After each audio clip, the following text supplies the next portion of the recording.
I've covered the best and worst maps that the Battlefield series has to offer, but the vast majority lies somewhere in between, elevated by a unique feature or held back by a critical flaw. Often some of the most divisive and popular levels among its players, these are the mid-tier maps of Battlefield.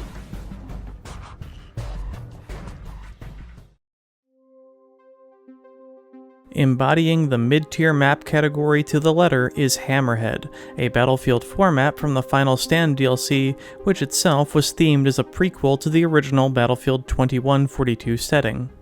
As such, the expansion pack featured futuristic weapons and prototype vehicles across its 4 new wintry multiplayer levels. The design of the 4 Final Stand maps was interesting, to say the least. By reputation, most gamers rate them as mediocre or poor, though of course each has their own minority fanbase. Hammerhead is arguably the best of the group, at least by objective layout standards and rewarding game experience.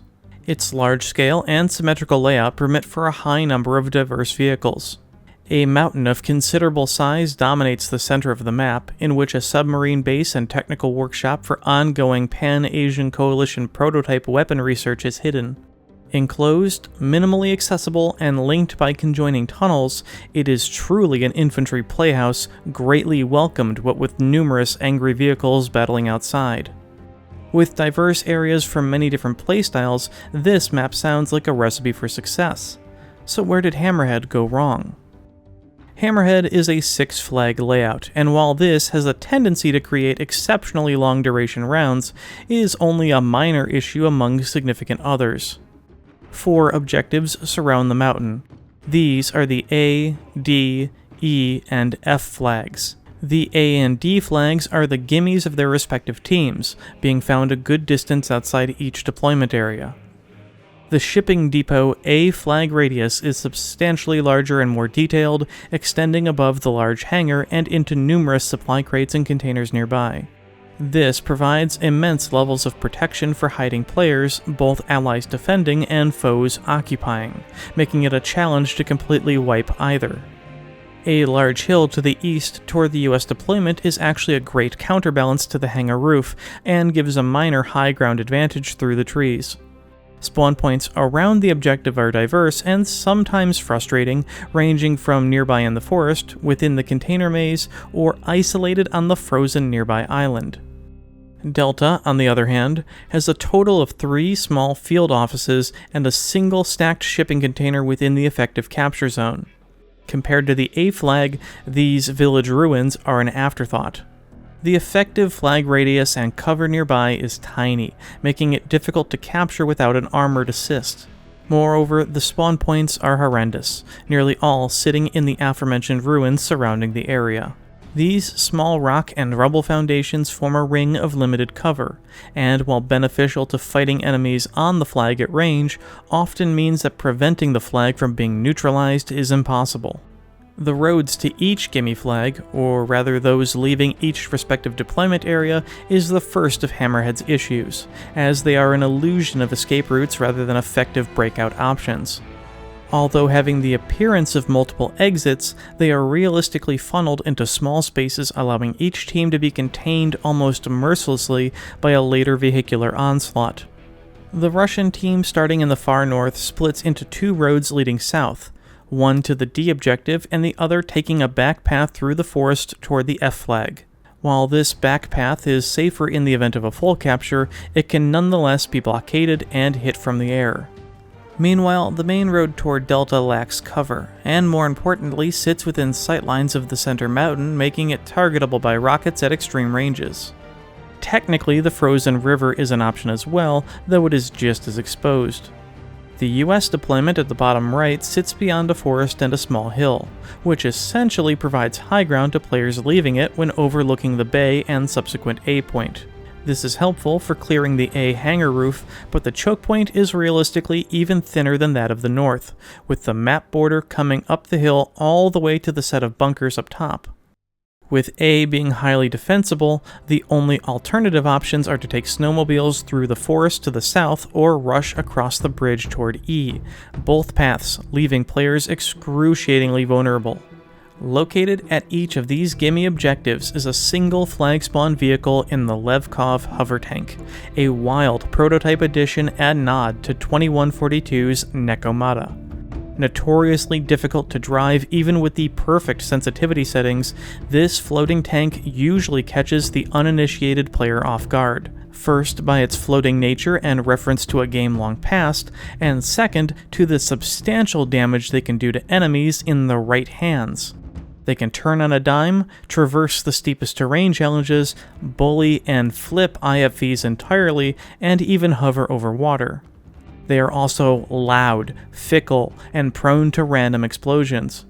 Regardless, they are one of the best parts of the DLC pack, and on Hammerhead, their inclusion as a flag spawn vehicle works well, given their contribution to the map theme and often limited effectiveness. The Logging Camp E flag is located along the highway in the northeast corner of the map. The facility is well themed, with numerous stacks of timber and construction equipment, all fenced in, providing a unique setting and plenty of cover for players over a wide area. Nearby containers, sheds, and a few trucks are positioned on the approach to the flag from the west. The wide range of spawn locations in the surrounding hillsides often lie behind log piles, offering protection and firing angles. When considering the vast hiding places and cover in the area, it can be a difficult flag to capture or even approach, especially for vehicles which need to navigate the narrow pass to the north or the exposed large stone bridge coming from the south. Given the foothills and high ground along the map border to the east, each of these routes is prone to considerable ambush threats. The F flag is the fishing village, located on the western bank of the frozen cove and just southwest of the D point. The small settlement contains 9 stone houses around a central jetty. Fences, stone walls, boulders, and pine trees surround the area, providing great defensive cover, though most of it can and will be destroyed. A few fishing vessels sit frozen in the ice, which are comparably indestructible.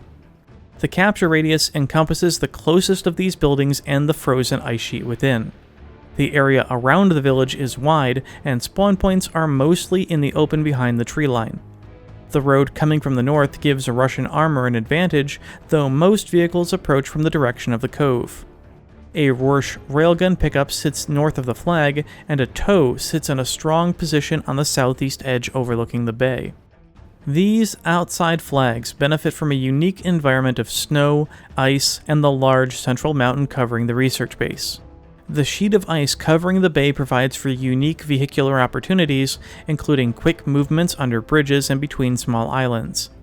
Any land vehicles can roam this frozen wilderness with little difficulty, but they must take care as cover is limited to the rocks and terrain of the frozen islands, which are effectively spaced for great armor battles. Notably, the tunnel inside the submarine base is the only section of ice which is destructible.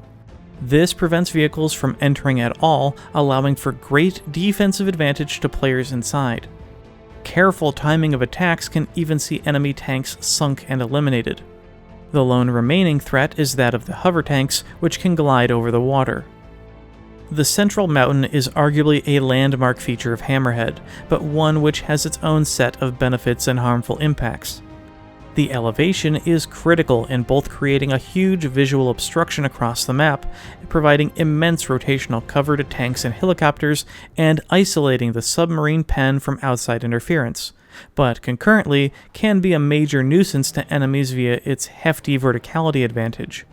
A smattering of pines on the slopes and boulders at the summit provide cover for infantry, most of which are either snipers or the far more impactful engineer using MBT rockets or javelins in combinations with SOFLAMs. While its centrality allows players to fire on any of the 4 outside flags, it is the extreme range of these rockets and difficulty dealing with them from afar which makes them almost overwhelming for vehicles trying to leave the deployments, especially in a full capture situation. The internal submarine pen and research facility is another of Hammerhead's great features. A total of 4 entrances are the only means of access, with 2 routes through the frozen tunnel underneath the submarine and 1 very thin access tunnel at each side of the mountain. In the submarine pen, interactive doors on the dock can open to each objective. On the southwest side, the long tunnel enters from the peninsula, while the northeast sits far higher on the mountain, and a derelict elevator shaft is the only means down once inside. These limited but distant entrances allow for a tough and often rewarding defensive experience, while not being completely unbreakable. 2 flags can be found inside the mountain, connecting by walkways around the raised sub. The B flag on the southwest side is the far larger of the 2 objectives, being the XD-1 Accipiter testing site. Numerous references to 2142 assets can be found in the research facility, dominated by a large central room. Metal staircases and catwalks lead up to and around a second floor, which overlooks the room and leads to the back tunnel. An Accipiter battle pickup is located in the center of the room. On the opposite side of the mountain, the C flag contains the facility's generators. Entrances can be found from the interactable doorways on the dockside and from the catwalk above, while a lengthy tunnel runs north toward the elevator shaft and its northern entry. The generator room, more confined and gritty, is a tense close-quarters zone, but nonetheless a major piece of the internal battle. These B and C flags, when split between teams, are arguably the most fast-paced and intense sections of the map, forming a close-quarters environment with enough pathing options to break through and yet easily defend. Being a map of considerable size, Hammerhead is not shy to large vehicle counts. From each deployment, 2 IFVs, 2 tanks, 1 transport helicopter, and 1 fighter jet are available, as is a count of 4 snowmobiles. Surprisingly, this is a great amount of armor per team, as the large environment and mountain keeps battles focused on the surrounding flags, while also keeping sightlines blocked enough to not let them fire across the map, which is the critical flaw of Altai-range. As mentioned earlier, the A and D flag provides a Levkov hover tank to the controlling faction, and while potentially adding 2 more pieces of armor to a dominating team, are usually not too much of an issue given their control schemes. However, this brings us to the duo of attack helicopters of Hammerhead, singularly the greatest detrimental issue and ultimately the one which pulls it out of the best map category. Unmentioned thus far, each team does not possess one of these from the deployments. Instead, each sits on the map itself, located on a helipad just outside each mountain tunnel entrance on the peninsula and mountainside. These helicopters are pre-placed when the round begins, allowing players to make a beeline for them, sometimes even using the jet to taxi to the pad. These are also always a pair of US AH-1Z Vipers, regardless of who controls the interior flags, and respawn automatically on their own timer independent of whether an objective is held or not. Their positions do make them vulnerable to ground fire from infantry and vehicles, but it is inevitable that they will get off the ground at some point. Should each team capture a single helicopter, a ranged standoff begins until one of the 2 are taken down. However, Hammerhead leaves little in the way to counter them once one team gains an advantage, or is piloted by a knowledgeable crew. As they respawn in the center of the level, a new attack helicopter can almost always be destroyed early to avoid opposition. Meanwhile, without a mobile AA on the map, the lone fighter jet is the final hard counter to the airborne threat. In the event that a good jet pilot is unavailable or simply outclassed by the enemy pilot, this can lead to an unfortunate period of air domination. Then there is the added steamroller effect permitted by the frequent chance of one team capturing both helicopters. Regardless of how unique it made the map, the strength of 2 simultaneous attack helicopters is an overwhelming duo capable of bringing a team to its knees. Couple this with a pair of excellent chopper crews, and the round is no longer salvageable. The TV missiles and aerial advantage wipe all ground forces outside of the mountain away, while the later addition of SOFLAM and rocket crews from the high peak combine to effectively lock all major enemy vehicles inside the deployments. This overwhelming attack helicopter advantage completely negates all purpose and capability of each team's transport helicopter, which can barely make it out of spawn. I'd argue that Hammerhead did not need a mobile AA as a safety measure, but the attack helicopter situation needed to be done differently. Either the map should not have had attack helicopters in the first place, or each team should have had one in their respective deployment, effectively offering a counterbalance to each other and the elevation advantage of the mountain. It would have at least provided far greater safety to players on the ground, since the helicopters would have been more actively targeting each other. Without them, yes, the helicopter pads may have sat empty, but perhaps a bonus transport helicopter may have been feasible instead. The vehicle steamroll effect of Hammerhead is largely the result of the 2 attack helicopters up for grabs. The added potential of 2 hover tanks as flag spawn vehicles, though minor in typical effect, does contribute to this as well. Given the high skill ceiling of Battlefield 4 vehicles, a few stellar players can make all the difference on a map like this, greatly underscoring the drastic imbalance potential. Combined with the mountain high ground and almost singular routes out of the main deployments, the effective lockdown of a weaker team is absolute. Even in this scenario, taking down a single attack helicopter is of no consequence, since the winning team has free space to go and reclaim it again and again. Interestingly, the complete domination of the exterior terrain by vehicles doesn't exactly guarantee a total upset. Assuming a vehicle smashing is taking place, it is not uncommon to see the majority of players turtle up inside the mountain, defending the interior B and C flags to the death from gnawing tanks and prying infantry. Even if it will result in a loss, this provides at least one enjoyable aspect that occasionally still can be done, owing to its unique and superb design. Yet, many rounds of Hammerhead find the map demonstrates a clear potential of map excellence.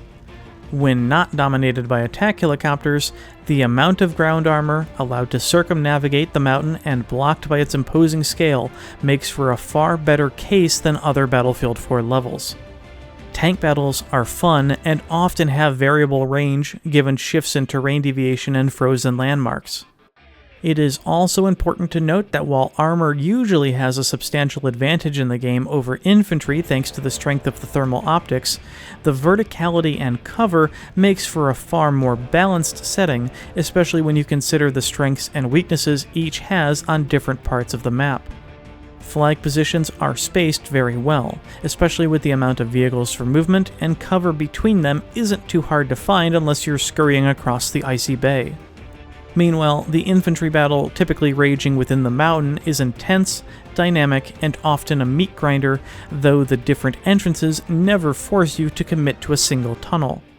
For the most part, player spawns on most objectives are solid compared to other Battlefield 4 levels, though in a few cases give off the sitting duck feeling. Hammerhead is a case of exemplifying creative design and excellent terrain management, but unacceptably underestimates the capabilities and damage of the game's attack helicopters, and in so doing, the freedom for a team to possess both borders on the same levels of imbalanced insanity reminiscent of some farcical Battlefield 2 maps. Even without their inclusion, the map would still maintain a slightly too linear main base layout and the occasional mountain verticality issue, but I'd argue that the overall experience would be vastly improved. It would have permitted a far greater utilization of the transport helicopters, far easier breakout potential, and fewer one-sided rounds, avoiding the lengthy periods of gaming agony, ultimately raising it up into one of the greatest maps of Battlefield 4. Even held back by these flaws, Hammerhead maintains an aura of great gameplay potential, excellent theming, and player enjoyment, cementing it as a solid map and by far the best of its DLC package.